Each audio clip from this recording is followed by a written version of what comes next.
Hello दोस्तों।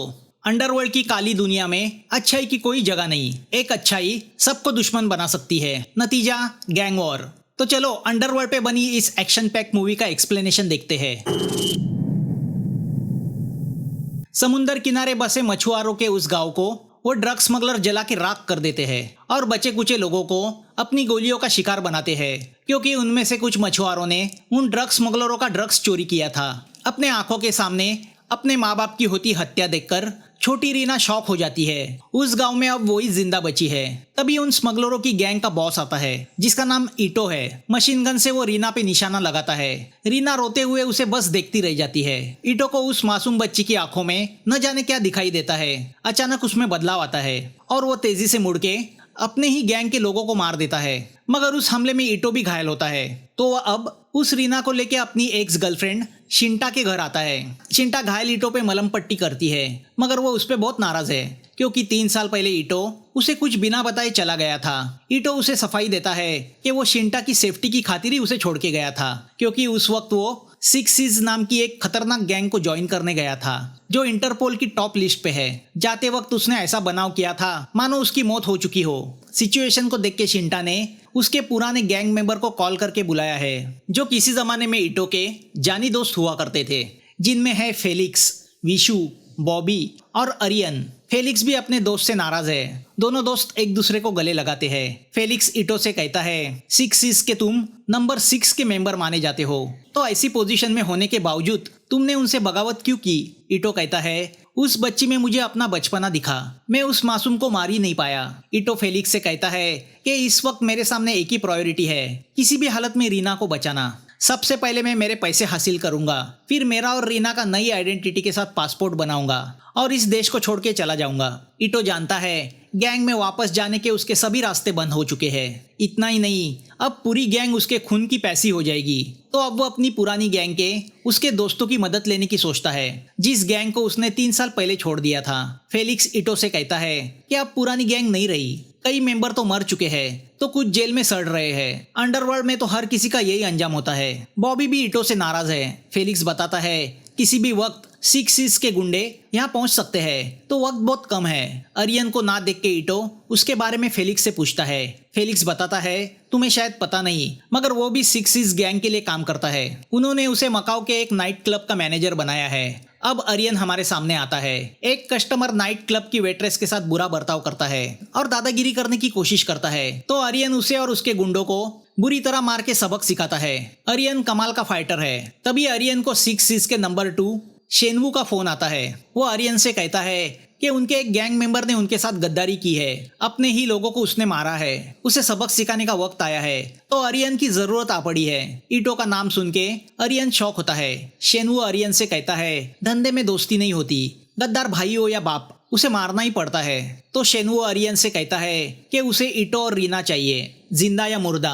अरियन ईटो का खास दोस्त रह चुका है, तो उसके लिए काम मुश्किल ही नहीं, नामुमकिन के बराबर है। फिर भी अरियन अगली ही फ्लाइट पकड़ के जकार्ता आता है और शेनवू से मिलता है। शेनवू अरियन से कहता है कि पहले गलती मछुआरों की थी, जो उन्होंने हमारा माल चुराया, जिसकी हमने उन्हें सजा दी, मगर ईटो से उम्मीद नहीं थी। अपनी ही गैंग को चैलेंज करके ईटो क्या चाहता है पता नहीं, मगर अब वो बागी है और 6 सीज गैंग में बागी को सिर्फ मौत दी जाती है। अब शेनवू अरियन को ऑफर देता है कि अगर वो ईटो को मारने में कामयाब होता है तो उसे गैंग में ईटो की यानी नंबर 6 की जगह दी जाएगी। 6 सीज गैंग जो दुनिया भर में कैसीनो, क्लब्स, ड्रग्स, वेपन, सब तरह के बुरे काम में इन्वॉल्व है, उसे 6 लोग प्रोटेक्ट करते हैं। नंबर 1 कौन है वो शेनवू के सिवा कोई नहीं जानता। नंबर 2 पे है शेनवू, जो साउथ एशिया में गैंग को कंट्रोल करता है। नंबर 3 पे है एलिना, जो कुकरी यानी चाकू चलाने में माहिर है और जो एक अल्टीमेट किलर है। नंबर 4 पे है जेसन, जो गनर है और ब्रूटल किलर भी। नंबर 5 पे है अल्मा, जो मेटल तार से लोगों का गला काटने में माहिर है। और नंबर 6 पे है ईटो, जो डाई हार्ड किलर माना जाता है। अरियन में बसी कामयाबी की भूख को शेनवू ने भाप लिया है। यहाँ शिंटा के घर में रीना और ईटो के पासपोर्ट के लिए फोटो निकाले जाते हैं, मगर भागने के लिए पैसे भी चाहिए, वो कहाँ से आएंगे। तो बॉबी बताता है कि 3 साल पहले योहान नाम के एक ड्रग्स डीलर ने उनके ड्रग्स के काफी पैसे चुराए थे, वो वसूल करने का वक्त आया है। इस योहान का अपना एम्पायर है जो दिखावे के लिए मीट बेचता है, मगर उनके अंदर छुपा के ड्रग्स बेचने का काम करता है। तो इस योहान से पैसे वसूलना इतना आसान नहीं। ये योहान भी 6 इसके लिए काम करने लगा है। इटो योहान की मीट शॉप पहुंचता है तो उसे फेलिक्स का फोन आता है कि कल सुबह की बोट से उसने इटो का और रीना का यहाँ से जाने का बंदोबस्त किया है। तो इटो के पास सिर्फ आज की रात है। इटो मीट शॉप जाके योहान से मिलता है। इटो को देख के योहान पहचान लेता है कि इसी को मारने का हुक्म गैंग ने सबको दिया है। इटो उससे कहता है वो उसके पैसे लेने आया है। तो अब जब योहान इटो पे हमला करने जाता है तो इटो उसकी पिटाई शुरू करता है। इटो के बारे में योहान ने बहुत सुना हुआ है तो उसे इटो का खौफ भी है। इटो को मारना अपने आप में एक गर्व की बात है। तो अब योहाना के गुंडे इटो पे हमला करते हैं। दोनों में घमासान फाइट होती है। फाइटर इटो योहान के सभी गुंडों को बुरी तरह मार के गिराता है। मौका देख के योहान शॉटगन से इटो पे फायर करने लगता है और अपने पहचान के करप्ट पुलिस को फोन करके बुलाता है। इटो समझ जाता है वक्त बहुत कम है तो वो योहान से गन छीन के उससे पैसे कलेक्ट करने लगता है कि तभी पुलिस वहां पहुंचती है। फायरिंग में योहान मारा जाता है तो शॉक चार्जर से इटो को बेहोश किया जाता है। या फेलिक्स इटो को कॉल करने की कोशिश करता है, मगर जब कोई जवाब नहीं आता तो वह आने वाले संकट को भाप लेता है और शिंटा को वहां से शिफ्ट करने की सोचता है। शिंटा बॉबी के साथ लिफ्ट से अपार्टमेंट के नीचे पहुंचती है तो योहान के गैंग के लोग इटो को मारने आए होते हैं। बॉबी शिंटा को वहां से जाने कहता है और खुद गुंडों से भीड़ जाता है। यहाँ ऊपर कुछ गुंडे फेलिक्स को और विशु को गन पॉइंट पे लिए खड़े हैं। बॉबी को उनकी हेल्प करने आता देख वो गुंडे बॉबी पे गन से फायरिंग शुरू करते हैं। तो अब फेलिक्स और विशु भी उन गुंडों से फाइट करने लगते हैं। अकलमंद बॉबी ने अपने चेस्ट पे गार्बेज टीन बांधा हुआ था तो बुलेट्स का उस पर कुछ असर नहीं हुआ था। तो अब ये तीनों मिलके उन गुंडों को मार गिराते हैं तो दूसरे गुंडे रूम में घुस आते हैं।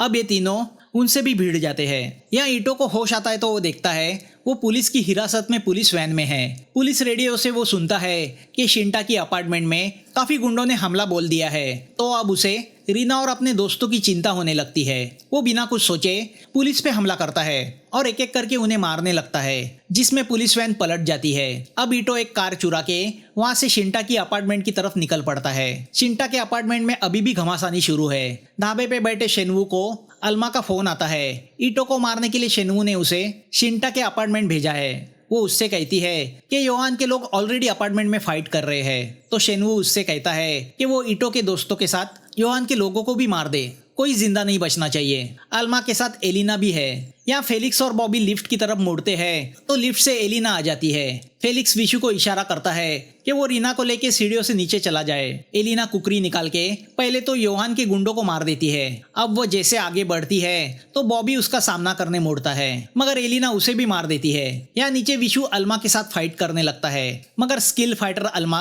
अपने वायर से उसे मार देती है। तो अब फेलिक्स वहां पहुंचता है। अल्मा उसे मारने मुड़ती है कि तभी अरियन वहां आ जाता है। अल्मा फाइटर अरियन का मुकाबला नहीं कर पाती। अरियन किक मार के उसे बेहोश कर देता है। फेलिक्स अरियन का शुक्रिया अदा करने के बजाय उस पर गन तान देता है। वो अरियन पे इल्जाम लगाता है कि उसी ने योहान के आदमियों को यहाँ का पता दिया, क्योंकि योहान शिंटा का पता नहीं जानता था। अरियन उसे बताने की कोशिश करता है कि मैं तुम लोगों को बचाना चाहता हूँ, मगर फेलिक्स उस पर यकीन नहीं करता।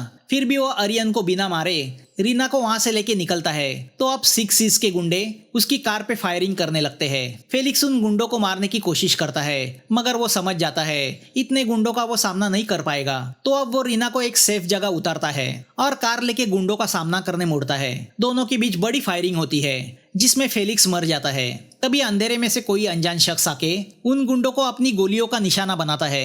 वो शख्स एक लेडी है जिसका नाम ओमनी है। ये ओमनी कौन है ये आगे जाके पता चलता है। कार के नीचे छुप के बैठी रीना ये सब देखती है। अब इस क्राइम सीन पे पुलिस आ जाती है। तभी इटो भी वहां पहुंचता है। फेलिक्स को मरा हुआ देख इटो बहुत दुखी होता है कि तभी रीना बाहर आके उससे लिपट जाती है। अब इटो रीना को लेके वहां से निकलता है। इन सब की मौत का जिम्मेदार शिंटा इटो को ठहराती है और उससे हमेशा के लिए रिश्ता तोड़ देती है। अब इटो अपने पुराने अपार्टमेंट आता है। वो बहुत फ्रस्ट्रेट हो चुका है। रीना उससे कहती है कि फेलिक्स ने उससे कहा था हालात से कभी हार नहीं माननी चाहिए, उनसे मुकाबला करना चाहिए। दूसरी ओर अपने ही दोस्तों की मौत से अरियन भी दुखी हुआ है। वो जानता है अब इटो उसे जिंदा नहीं छोड़ेगा। तभी शेनवू से उसे बुलावा आता है। शेनवू को अल्मा से पता चला है कि अरियन ने दोस्तों को बचाने के लिए उस पे हमला किया, जिससे वो अरियन पे नाराज है। अरियन उससे कहता है कि इटो को मारने की बात हुई थी, बाकी लोगों को नहीं। शेनवू उससे कहता है बिग बॉस चाहते हैं कि जकार्ता में अशांति फैले, जिससे हमारे धंधे को बढ़ावा मिलेगा। वो आर्यन से कहता है कि अगर वो सिक्स सीज का हिस्सा बनना चाहता है तो वो अपने भाई बंधु को भूल जाए। अब शेनवू उसे फिलिक्स का फोन देता है और उससे कहता है कि वो ईटो को कांटेक्ट करके उसे खत्म करे। ईटो की जगह पाने के लिए उसके बराबरी का होना जरूरी है। यहाँ ईटो के घर वो अनजान ओमनी पहुंचती है और उस पर फायरिंग करती है। दोनों में फाइट शुरू होती है। दोनों एक से बढ़कर एक है। ओमनी भी कमाल की फाइटर निकलती है। अपनी फाइटिंग स्किल से वो ईटो को भी हरा देती है। अब वो ईटो को गन से मारने जाती ही है कि तभी वहाँ पे रीना आ जाती है। वो ओमनी से कहती है ईटो अंकल को मत मारो। ईटो को लगता है कि ओमनी को शेनवू ने भेजा है। ओमनी बताती है वो किसी गैंग से ताल्लुक नहीं रखती। उसने सिक्स सीज को खत्म करने की कसम खाई है, जो समाज में ड्रग्स फैलाने का काम करते हैं। उनकी वजह से कितने घर तबाह हुए हैं और उसमें से एक घर उसका भी था। ईटो उससे कहता है कि अब वो सिक्स सीज का हिस्सा नहीं रहा। रीना को बचाने की वजह से पूरी गैंग उसे मारने पे तुली हुई है। ओमनी उससे पूछती है अगर ऐसा है तो उसने रीना को क्यों बचाया। ईटो कहता है उसकी मासूमियत ने उसे पिघला दिया। ओमनी उससे कहती है ऐसी हालत में अगर रीना तुम्हारे साथ रहेगी तो जरूर मरेगी। ईटो को इस बात का पछतावा है कि सिर्फ उसकी वजह से यह हत्याकांड हुआ है, मगर अब इस रास्ते पे यू टर्न नहीं है जिसके लिए उसने एक कदम उठाया है। उस रीना को वो सही सलामत इस देश के बाहर भेज के रहेगा। वो सुन के ओमनी ईटो को मारने का अपना फैसला बदलती है और वहां से चली जाती है। यहाँ आर्यन को वो दिन याद आता है जब वो 3 साल पहले ईटो की गैंग को छोड़ के चाइना जाने की तैयारी कर रहा था। ईटो अपने गैंग मेंबर को अपने भाइयों की तरह मानता था। अंडरवर्ल्ड की दुनिया में जिसकी इमेज एक हीरो की थी। आर्यन को लगा उसके जाने की बात सुन के ईटो गुस्सा होगा। वो उसे रोकने की कोशिश करेगा, मगर ईटो ने उसे प्यार से अलविदा किया था। अब आर्यन के सामने एक तरफ दोस्ती थी तो दूसरी तरफ उसका सपना था सिक्स सीज में से एक बनने का। तो अब वो ईटो को फोन करके उसे उनके पुराने अड्डे पे मिलने बुलाता है। आर्यन उससे कहता है एक बार मिलके सब खत्म करेंगे।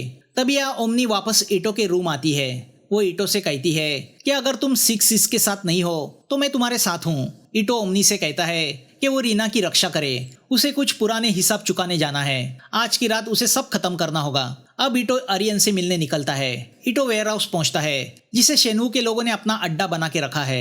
ईटो उन्हें चैलेंज करता है तो सब उस पर टूट पड़ते हैं। दोनों के बीच बड़ी ब्रूटल फाइटिंग होती है। उन 25-30 लोगों पे भी ईटो भारी पड़ता है। उन्हीं के आदमियों को अपनी ढाल बना के ईटो बड़ी अक्लमंदी से उनका मुकाबला करता है, मगर गुंडे खत्म होने का नाम ही नहीं लेते। आखिर में वो सबको जला देता है। तभी शेनवू ने भेजी हुई एक स्नाइपर ईटो को मारने वहां आती है। स्नाइपर ईटो को अपना निशाना बनाती है कि तभी पीछे से आर्यन आके उस स्नाइपर को मार देता है। आर्यन नहीं चाहता उसके और ईटो के बीच कोई आए। तभी ईटो आके आर्यन को गन पॉइंट पे लेता है। दूसरी ओर ईटो के अपार्टमेंट पे एलिना और अल्मा रीना को मारने पहुंच जाते हैं, जहां ओमनी उनका इंतजार कर रही है। अल्मा को लगता है ओमनी कोई मामूली औरत है जिसे रीना के प्रोटेक्शन के लिए ईटो ने रखा है, तो दोनों उसे अंडर एस्टिमेट करके उसका सामना करने मुड़ती है। ओमनी बड़े स्किल से दोनों का मुकाबला करने लगती है। हाथ से जब दोनों उससे जीत नहीं पाते तो वो अपना हथियार निकालते हैं, मगर फिर भी ओमनी उन पे भारी पड़ जाती है। अल्मा मेटर तार से ओमनी को मारने की कोशिश करती है, मगर ओमनी उसी तार में उसे फंसा के उसका गला काट देती है। तो एलिना समझ जाती है ओमनी कोई मामूली औरत नहीं है। अब दोनों एक दूसरे से भिड़ जाती है। दोनों में काफी जबरदस्त फाइट होती है। एलिना ओमनी की उंगली काट देती है तो ओमनी एलिना का पेट। एलिना वहीं पे मर जाती है। यह आर्यन ईटो को याद दिलाता है कि 3 साल पहले हम दोनों कुछ बनने के लिए इसी जगह से एक साथ बाहर निकले थे। तुमने सिक्स सीज में अपनी जगह बना ली, मगर मैं स्ट्रगलर ही रहा। अब तुम्हें मार के ही वहां मुझे जगह मिल सकती है। ईटो उससे कहता है मैं पहले से जानता था तुम महत्वाकांक्षी हो, मगर लालची और गद्दार भी हो, ये आज पता चला। तुम्हें गैंग में शामिल करना मेरी सबसे बड़ी गलती थी और उसी गलती को मैं आज सुधारूंगा। शेनवू जैसे मक्कार आदमी की बातों में तुम आ गए और अपने ही दोस्तों को दुश्मन बना लिया।